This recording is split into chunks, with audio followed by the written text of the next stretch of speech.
everybody, this is Sean Lemesney. I'm sitting here with Sean Petrosky. How are you doing, Sean? I'm doing great. It's great to see you. It's good to see you too. It's been a little while. About a month. About a month. So we're here on the customer and the service, in which case we talk about customer service in lots of different forms. Always an exciting conversation. And we have some fun things we're going to talk about, right, tonight, Sean? Yes, absolutely. Very good. So what do you want to talk about tonight? So I have been doing genealogical research on my family since roughly 2008. Okay. And I'll do it in spurts, like, probably like 3 months at a time, 4 months at a time. And then I'll like take a really long break from it, because I don't know if you've ever done anything like that, but it kind of rots your brain after a while, trying to like keep everything straight in your head and like getting the idea of first cousin twice removed or great great great grandfather. It gets to you, especially if you like try to talk to other people about it. When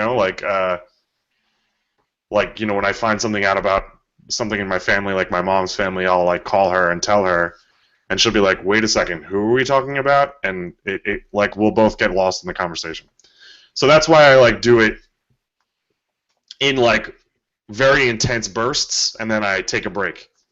So I've primarily used Ancestry.com as my like research vehicle, using the records that are available there, and so on and so forth. And so, like I said, I started in 2008. Here we are, it's 2014, so it's about 6 years I've been doing this. And I've kind of hit the point where all the records that I could probably find about my family in Ancestry.com, I already have found and discovered. So unless I find out like I have new family members, which has happened recently, there's really not much that Ancestry.com can offer me more. I'm a very happy customer of Ancestry.com. I think it's a great service, but that's not really what I wanted to talk about tonight. What I wanted to talk about is I've now gone into the world of government archives. So there's very limited information about families in general. I don't know if you're aware of this, but the federal census records are only available up to 1940. So we're still waiting. 1950 will be available in 2020. And, there's other pieces of information that are public record, but most of the information that we really would want, sadly, in the state of New Jersey, is under lock and key in the state archives. What is their explanation for why it's not available right now? Well, I'll explain that. And also, you're not coming in very clearly when you spoke there. You were very quiet. Oh. I think your microphone's not So, through my research on Ancestry, I actually found out that there are many states that have digitized and made their records available through Ancestry.com. One of those states, for example, is the state of Texas. I found out that my grandfather had a first cousin who was born in Newark, New Jersey, where my grandfather was born, who served in the Navy like my grandfather, and then moved to Texas, where he started a family and lived for the remainder of his life. Through Ancestry.com, I was actually able to get a digitized copy of his death certificate, which contained tons of valuable information right through Ancestry. No additional cost. It was part of the service. It was digitized. It was scanned. It was OCR'd.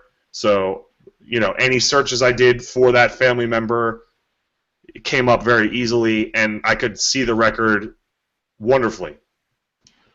So there are other states that have digitized birth certificates, death records, the records that are typically what they consider to be publicly available through their archives. They've actually gone and digitized and made available either through state website services like Ancestry.com or even through state libraries in some cases. So the state of New Jersey, sadly, is a state that does not or has not digitized their records.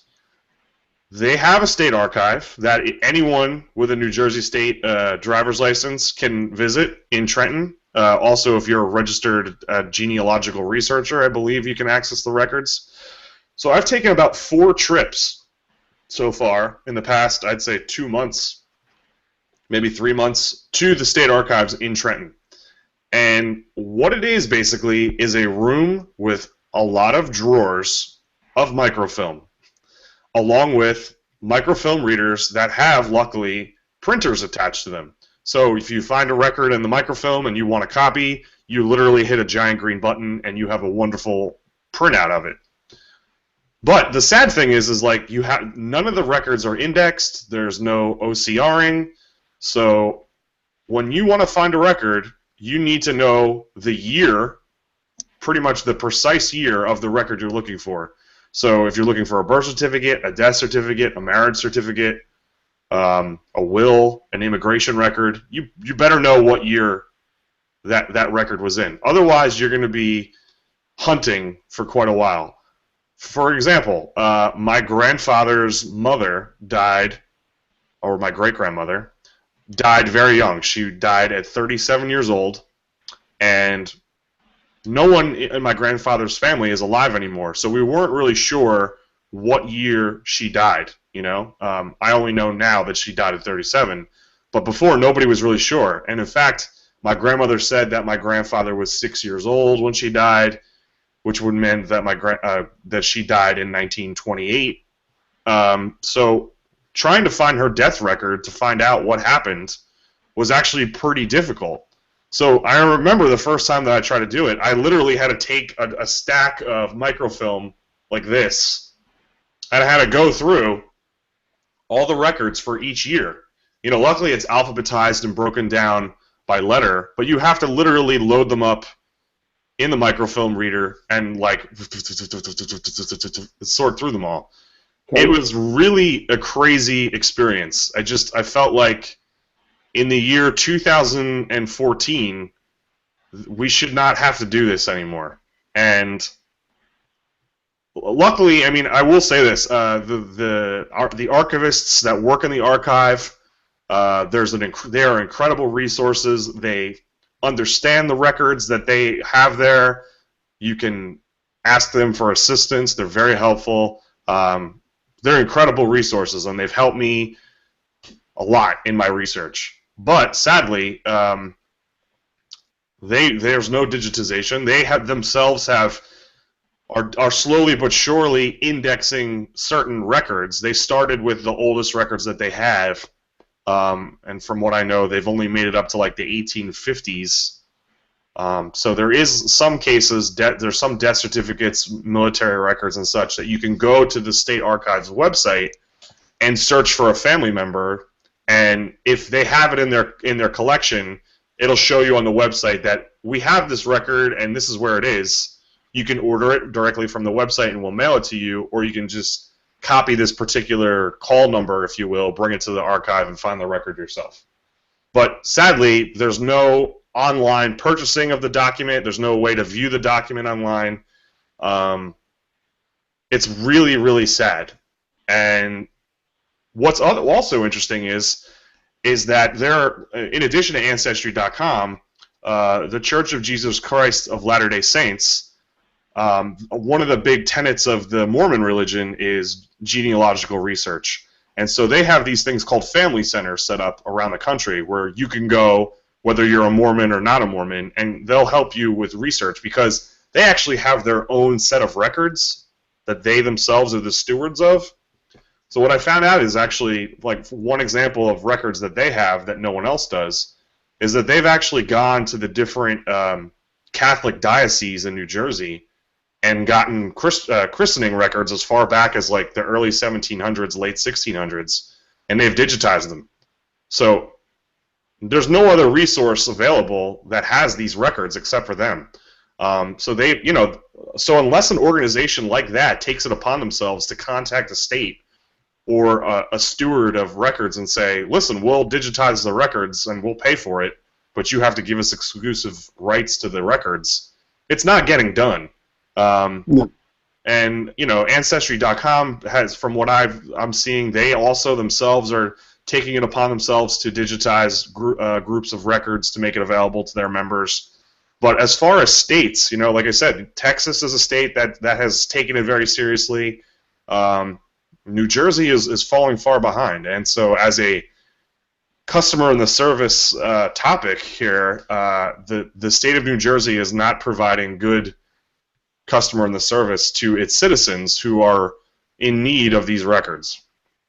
Well, I mean, what you're talking about is yet another example of something that is so far down the list on the list of priorities for what New Jersey residents. I mean, libraries are incredibly threatened, and you know how important I feel that libraries are in New Jersey, and I have a lot of friends in that, but that's not a coincidence. I have friends in libraries in New Jersey because they do great work. As a matter of fact, I'm going to tell you a little bit about a project offline that we'll talk more about in another episode. But I feel like New Jersey's priorities are way out of whack in terms of supporting residents in many ways. Well, I think Can you not hear me? I do hear you now, yeah. Everything that you just said came in clearly. It's funny. It's not like New Jersey treats the state archives like as a redheaded stepchild. I mean, I think that the archives is a very nice facility. It's a very spacious facility. There are obviously resources there because the amount of archivists that are employed by the state of New Jersey, there's a ton of them. I mean, from every time that I go in there, it looks like there's 15 to 20 people there at a time that are actual employees of the archive. So as the state of New Jersey, it seems, does take its archives very seriously, and I would probably say that that's because of our revolutionary or colonial history, that they have to take this stuff seriously because we were, a cornerstone to the United States. So there's a definite need for historical documentation and cataloging. But, it just seems like it's not enough. And, I know we're facing budgetary issues, but, I mean, all these records are already microfilmed. So, I mean, what does it cost to get a machine that scans microfilm? I mean, it can't be more than a few $1,000s. And you have one of these librarians handle the scanning, and then you slowly but surely index and catalog. I'm sure there's software that assists with that stuff. And it can't be more than, you have somebody on staff already that's capable of doing this, and you have them, or a team of archivists, working on this project. And it doesn't appear that that's happening at all. A lot of the I can't hear you. Project. You're not. There's no sound. Okay. You can't hear me? Very similar. Yeah. I mean, yeah. I can hear you now. Okay. I think we have a delay. I'm sorry about that. Can't hear you. Okay. It's weird. Can you hear me now? Yes. There's a delay, a long delay. I do see that, yes. Yeah. So I'm just going to talk now. So okay. This reminds me a little bit of the Google Book Project, which finally made it through the courts, and they were allowed to essentially have libraries, a limited set of libraries, be able to, in some cases, destroy, but in every case, scan these books. And it sounds like that kind of processing could be applied to a lot of different kinds of records, and should. And so Princeton, for example, is involved in that book scanning project, and I don't know why that same exact setup couldn't be used in order to solve this problem as well. Let's take it a step further. I mean, obviously, Google feels that books are important records to be preserved and available as freely as possible, when copyright permits. Why aren't archived records also included in that philosophy? They should be. I fully agree with that. I mean, I'm surprised. I don't know if anyone's brought that up or mentioned that, but I would like to see that become part of the the umbrella, the Google Book umbrella. Call it Google Records or something. They obviously have the machinery, the software, the know-how to handle this type of work. And if anything, they should open source the software. You know what I mean? Because anybody can get a scanner. If I'm not mistaken, it is open source software that they use in order to do this work. And the only issue is, imagine the headline: Google takes on public records. It makes perfect sense that they would do that, because they're about having as much knowledge as possible and making it available to as many people as possible. But that's also the thing that creeps people out, is Google, quote unquote, holding on to information about people. It doesn't freak me out in the least. I find it very useful, and I already feel like our privacy is destroyed anyway. And not because of Google, but because of it just is difficult to keep a private life when we walk around with these devices in our pockets that are constantly revealing everything that we say and do. Exactly. So I think it's a given. I think that it's a political problem, probably more so than any kind of a technical problem. And by all means, this might seem to us like a small problem to somebody who's not as interested in genealogy as you or me, and you far more than me. But I definitely think that public records should be revealed and accessible in as easy a way as possible for both the people who scan and the people who read. I should be able to go to a database and look up that data, and it shouldn't stop at the 1940s. It should. I guess it's a workflow issue or something. No, I think there's a legal precedence for, that records have to be 80 years old before they're eligible to be public record. And listen, I understand that they want to put a time limit on it, especially with identity theft issues and maybe some personal privacy sensitivities. That's fine. I have no issue with the current whatever records are currently available. I just want whatever records that are available to be made easily available. Yeah, because otherwise it means you going in and looking at microfiche or whatever, and having to possibly print that out, or and I bet you can't get a digital copy of something that you find on microfiche, can you? No, there's no mechanism to make a JPEG or a GIF file or PNG or nothing. It has to be printed out. And so, what my process has been, they also are very strict about you're not allowed to bring like electronic devices or anything into the archives. I think it's because of there's some original documents that they work with that they're afraid of being exposed or damaged, from outside stuff.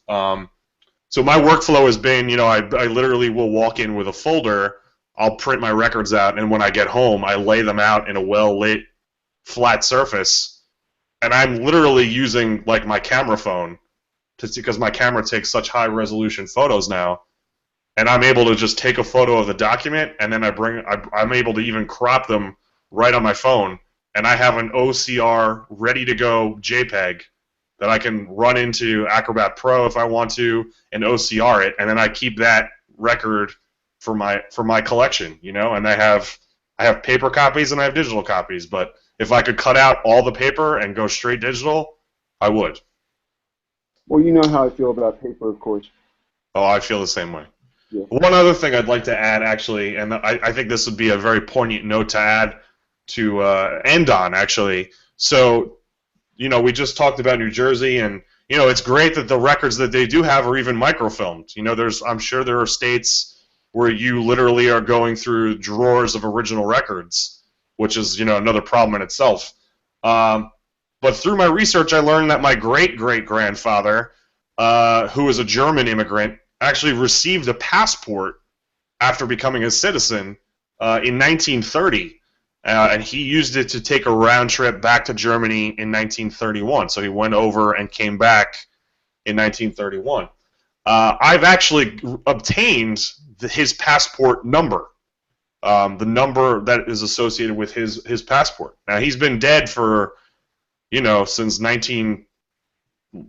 think 1942 or something.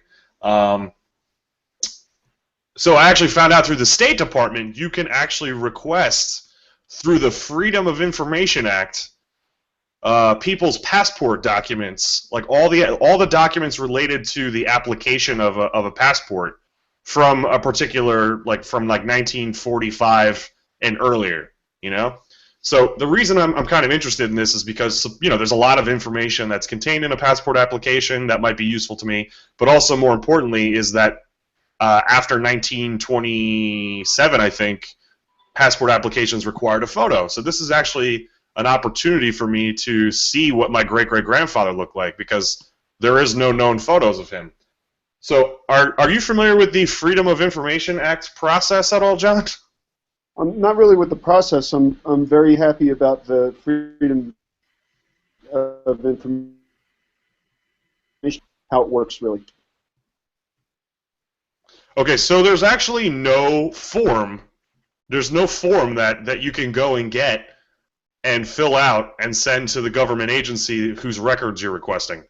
So literally what you have to do is you have to make one up yourself. So, you know, there's no templates that are available from the federal government. It's literally, they tell you, you write your request out with as much information you can about the record you are receiving, and then they want you to mail it to them or fax it to them, and then they will acknowledge the fact that they've received your request, and then they will like attempt to find the record within, I think it's like 30 or 60 days. And if they find it, they'll tell you, and then how much they will charge you for them to send you the record, so on and so forth. So with the passport number, my great-grandfather's name, and his full address, I actually submitted a Freedom of Information Act request through a fax machine on April 7th, which was 1 month and 1 day ago. I have still yet to receive an acknowledgement from the federal government that they've received my request. And about 2 weeks ago, or maybe even 3 weeks ago, I called the State Department to see what the status of my request was, and I was told that that requests are not acknowledged for up to 3 to 4 weeks after they're received, even if they're sent via fax. So I'm still in like this limbo period of, do they have my request? Are they searching for my request? No. So there you go. All right. Well, New Jersey and other states, maybe you should consider Sean's request. We need better access to records, just like we need better access to books, for sure. Agreed. All So right, what do you got? I'm gonna go ahead and tell you about one of my clients. And I do, as you know, graphic design, web development, branding, and the thing about it is that very often if somebody calls me, it's not because everything's going well, it's because they have a need, right? And in this particular case, this client has a need to redevelop their website, and they actually had development done by a branding company, and the site is beautiful, actually. I mean, visually stunning, and offers a lot of new functionality that was not there before. It is using WordPress, which I love. And the issue is that they are getting a significant number of complaints from customers about the ease of use of the navigation, how to get to places, redundancy, out-of-date information, because all that happened before was a migration of the content rather than a satisfactory combing of the content in order to make it correct. So they just brought everything over and didn't really care as much as they needed to about the narration of the site, the tone of the site, the voice of the site, and how that affects brand. So that's why I'm coming in, is to take care of these kinds of changes. And we've sat down a couple times now and talked about what the voice should be, how consistent things should be, or obviously they should be consistent, far more consistent than they are now. So for example, when this particular company mentions one of their products, I think certain things should happen. I think that the text of the product should be capitalized and italicized. I think that it should link to a place to be able to buy that product. I think they should use consistent language throughout. And what I love about that process is that it's all technology, really. I mean, the technological changes, but at the heart of it, it's about customer service in the sense that we want to be clear to our customers. We want to be able to be understood. We want to be able to communicate well. And so I wanted to talk to you a little bit about what you felt about communication, especially web-based communication as customer service. You know, it's funny that you should speak about this problem that way, because my professional life, we did a website redesign for the organization and department that I work for about 3 years ago. And we did as precisely as you said. We just migrated the content from the old site to the new site. And it wasn't until this year that that content was finally combed through with a set of knowledgeable eyes to check the accuracy, the up-to-dateness of that content. And it was a major project to update that content, clean the content up, change the narrative of that content. It's not an easy task, and it is something that we probably only just finished, I think, in January.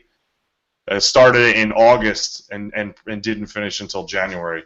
So, you know, our site is not that huge of a site, but, you know, there's probably like 50 pages to it, and, you know, there's a lot of academic information and policy that is contained on those sites, and it's very difficult. And I think that, you know, a lot of times when people have sites, they whether they have existing content or not, they kind of feel like the person that is helping them with their website redesign or their website launch should be telling them about their content, like this is good content, this is bad content, etc. But we are not the experts. We're not knowledge experts for the website. I mean, it's impossible for us to know, as I've explained to the people that I work with, it's impossible for me to know all the policies and procedures that go into running a foreign language cultural department at an Ivy League institution. It's not my area of expertise. I would not even begin to understand or know these things. So therefore, it's not my role to say this content is out of date, this content is not out of date, this narrative is bad, this is not bad. It's up to somebody who has that knowledge to look at that content and to make changes to it. And sadly, Yeah, that was. Go ahead. I'm sorry. Go ahead. I was just gonna say, sadly, it took 3 years for somebody to finally understand what I was saying, and they took it seriously, and they took it upon themselves to get it done. And so we finally now have a website that has really great content. Fantastic. And I mean, in my particular case, I'm being brought in not only to help with the technology changes, which are what you're saying. What I'm hearing you say is that you have the technological ability, and it's a pure technological ability, and that should be the expectation.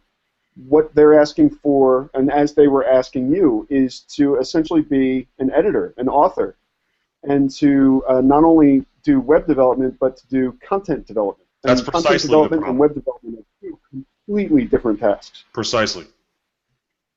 So, just like visual development is a completely different task. You wouldn't ask a graphic designer to write or a writer to do graphic design unless they happen to have that collection of skills. And so I think that it is, as a web developer, as a consultant, one of the things that I consider from customer service perspective is that this is a common need.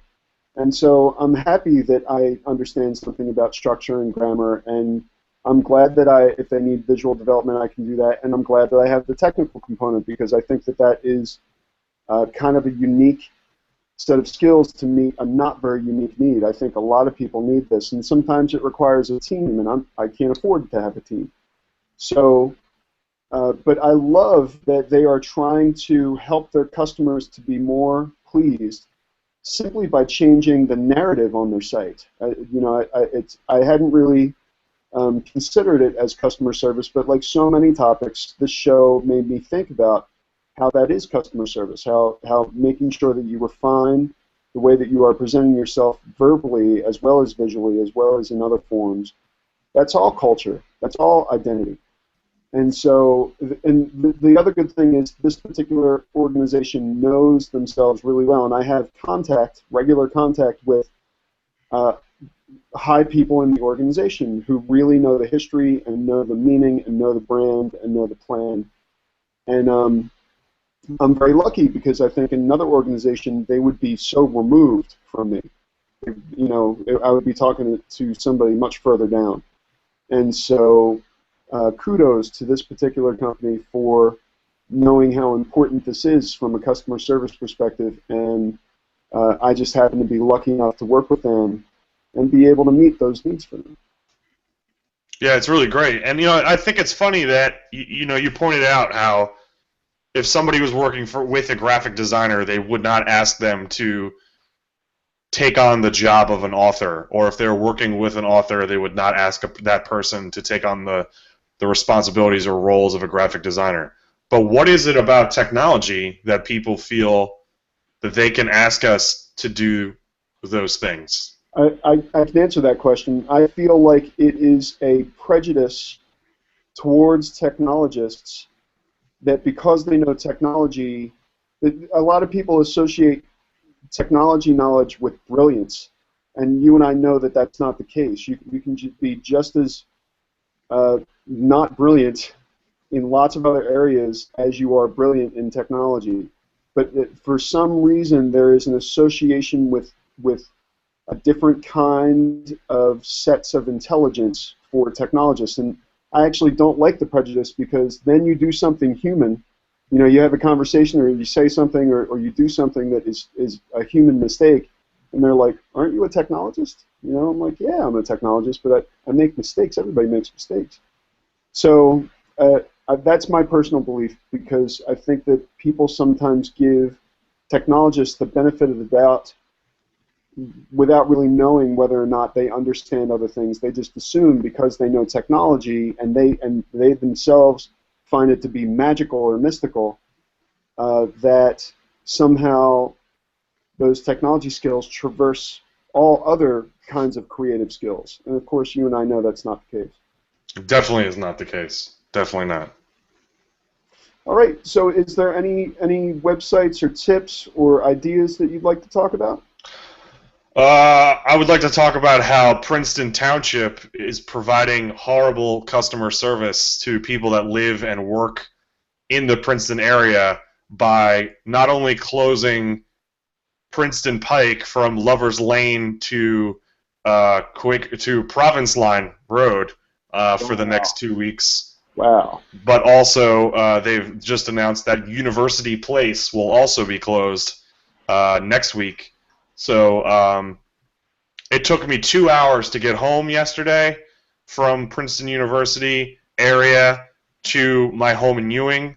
It is insane, and I will actually next week will be driving my car to the Hamilton train station every morning and taking the train to campus, because the ride home is impossible. Getting in, not an issue. Getting out, on the other hand, major issues. Well, full disclosure, I'm working with a department in Princeton Township, so I'm not going to comment on this issue, but I'm not going to stop you from saying how you feel about it. And I actually have not been in Princeton recently and couldn't comment on it anyway. I think it's difficult when infrastructure needs to be updated, and I imagine that it makes people more angry than anything when it affects their commute. Yeah, I'm fully aware of infrastructure needing repair and maintenance and sometimes reconstruction or improvement, and there's been a lot of that's occurred in that area, and sometimes it's an inconvenience, but sometimes, like for example, they recently put a circle in where University Place and Alexander Road intersect I'm in familiar Princeton, with the circle. right by the Wawa. Yep. And let me tell you something. The removing of that intersection took probably like 2 or 3 months, and now that that circle is in place, the flow of traffic on Alexander Road at the end of the day is vastly improved. It is. I agree. It is an incredible improvement that was made to that area, and I'm very grateful. And I think anyone else that lives or works in that area is also grateful. You know, and now that the inconvenience is over, they feel that the inconvenience was worth it. But I agree 100%. And plus, I love the plans that I've seen for the development of the arts district. yeah, it's very nice. But there's just a lot of times, you know, I can think of a few other projects that have occurred with highways or local roads in that area that just don't feel, they don't seem to be thought out or well planned. You know, like a colleague of mine said the other day, like, couldn't they have waited to do this Princeton Pike thing until after commencement when, you know, a large portion of faculty and students are not coming to campus every day? That is odd. Why would they do that before commencement? It's a great question, but that's what's going on, and it's really terrible. And like I said, I'll be paying for parking and a train ticket every day next week because the ride home is absolutely unbearable. Well, luckily you and I live in an area where public transit is done better than many other places. This is true, very true. So one service I wanted to highlight is a company called 5-4. Are you familiar with 5-4, Sean? I'm not. Tell me about them. So 5-4 is an online clothes service. I have not yet received my first package, but what it is you go in and you give your preferences for the kinds of clothes that you want. You give your precise measurements, and apparently, I don't know how true this is, but apparently there is a personal shopper who is assigned to you. It's probably an algorithm rather than a person. And according to your preferences, choices are made and matches are made in a package of clothes that you get every month, and you just pay a certain amount every month. I think it's around $60 a month. And you first choose whether or not you want to be sort of like t-shirt and jeans, or whether you want to be business casual, or whether you want to be like dressed to the nines. And I had a lot of trouble even making that first decision because I feel like I am kind of like t-shirt and jeans, but I want to improve that. As you know, we've talked about clothes before, of course. And I'm very interested to see if it makes good choices on my behalf, even if it is an algorithm, because for that relatively low price, that relatively clean budget, if it is of a good value, I can't wait to see what comes of it. What do you think about a service that has a personal shopper online that sends you clothes every month for a set price? What's the price? It's like $60. No, that's not that bad. You know, I would depend on me. You know, I'm very particular about quality and durability, and so you know, that's important to me. You know, I recently discovered a store called Uniqlo.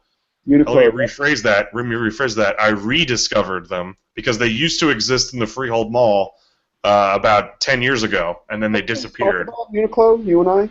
Never. Never. And you know, my wife and I went to the one in Bridgewater, and you know, there's been some things that I've gotten from there that I think are excellent, phenomenal pieces of clothing. You know, like their polo shirts are excellent. One of the best polo shirts I've ever owned, and I'll definitely be investing in more of those in the future. However, their Oxford shirts are really not up to my quality level. You know, it's the type of fabric you wash, it gets incredibly wrinkled, and no matter what you do to it, it always looks wrinkled. You know, and then their pants are like a mixed bag. You know, they're kind of nice, they're kind of not. I don't know. Like I only have one pair, and I'm not sure how I feel about them. But I love their polo shirts, and they have great socks and great underwear, and the prices are really great. My wife has had a lot of great luck with them. She bought a winter coat from them that was insanely warm and and insulating and very cost, affordable. So, quality is something that is important to me. They can send you that your service can send you something that's looks great, but if you wash it twice and it shrinks and you can't wear it anymore, like, who gives a shit? Like, I would be really angry about that. Well, I will give you a report. Maybe I'll even do an unboxing on our next show. That would be great. Depending on when we schedule it. And since you mentioned clothing, I've been actually, I discovered a site. Maybe you've seen me talk about it on social media. AliExpress. Are you aware of the AliExpress? No, I'm not. AliExpress is basically the greatest Chinese bootleg site that there ever was. If you want fake Rolexes, bootleg soccer jerseys, fake Lacoste polo shirts, whatever, you can get them there. But the reason I mention this site is they actually also have original clothing available for amazingly cheap prices.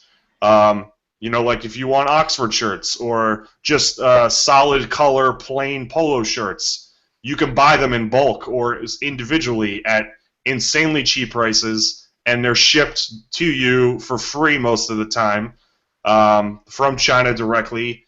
And AliExpress, man, it's amazing. I'm a big fan of it, and this week there's been a lot of talk. Alibaba is about to go public in the United States, and they're saying how it might be the biggest public offering for a company in the history of like public offerings. Get out of here, really? Yeah, I don't know how you've been missing it. It's been all over the news, all over tech news. They're huge. Alibaba in China is basically like the Google and Amazon of China combined. And wow. They're so huge in China. Now, this is actually interesting. When Yahoo was a dominant force in the United States, Yahoo, I think, bought a 20% stake in the company when they were starting out. Their 20% stake in Alibaba has single-handedly kept Yahoo profitable for like the last 10 years. Wow. So, like I said, so I found Oxford shirts, and Crystal's found blazers and skirts and all kinds of stuff available on AliExpress, direct from the garment manufacturers in China to your door for free. And I've been very happy with the stuff that I've got from them. All right. Well, I will check out AliExpress, and you check out 5.4. You tell me what you think, and I'll tell you what I think. Sounds good. All right, my friend. You have anything else to say? We'll see you in a month. We'll see you in a month. Thank you so much, Sean. Anytime. Bye. Bye.